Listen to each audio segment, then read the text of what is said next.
Well, my name's Natasha Mayers. I live in Whitefield, Maine, and I'm going to talk about two projects that are close to my heart. One is that about 12 or 13 years ago, I organized the Artists Rapid Response Team called ART, ARRT, exclamation point, to create positive social change through the arts. And over the years, we've had hundreds of people working with us, usually about 10 to 20 per session once a month.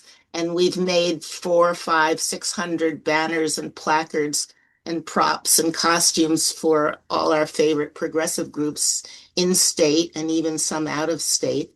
But we mostly have made big banners that they can use to address the issues that they're working on and make them visual so that people can see what their work is and respond in a way that, we hope that the work can touch people's hearts, give them empathy and compassion for the issues. And in the beginning, we actually hardly used any words at all. We always wanted the image to come first.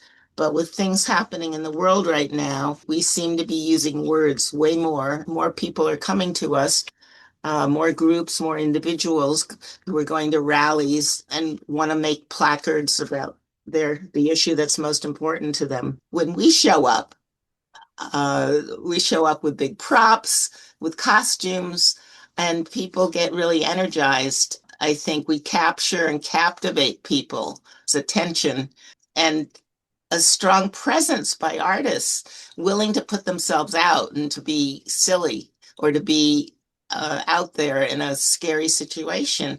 It empowers others to become engaged. It raises the community morale and it helps, provide an incentive and courage for other people to act and to become engaged like we are, to try to make something meaningful and relevant and sometimes cheeky. It helps other people step in to also do that. And a lot of people have joined us recently at Artist Rapid Response Team because they see that we're actually having fun when we get together. It's our therapy.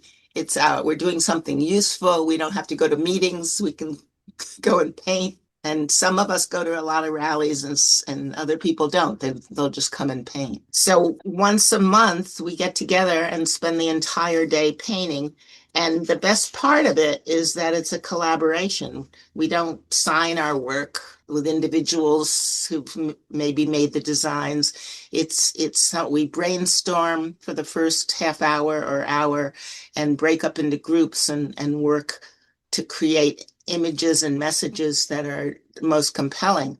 And we love to have the groups or individuals from different organizations come and join us. And sometimes it's just remarkable to bring a group together and to give them that sense of agency and power and confidence that they too can, even though they're non-artists, that they can make a statement that's very moving and beautiful and can capture the attention of the media immediately, and they can use it on their social media. It's often makes it into the newspaper and to the TV segments because it's something that the press can focus on.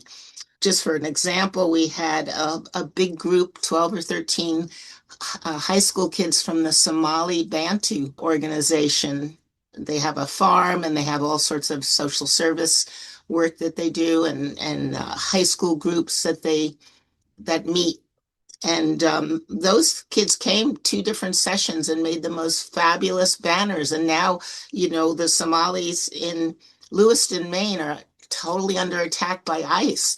And so we know that these kids have an extra resource right now, that sense that they can get together and make placards and banners and be out there with a voice, a visual voice, which is louder than just the voice by itself. So we have partnered with all kinds of health and environmental groups and labor groups and domestic violence groups and you name it to help them make something that they can use. And sometimes they'll come back to us over the years. And so some groups we've made quite a few banners for.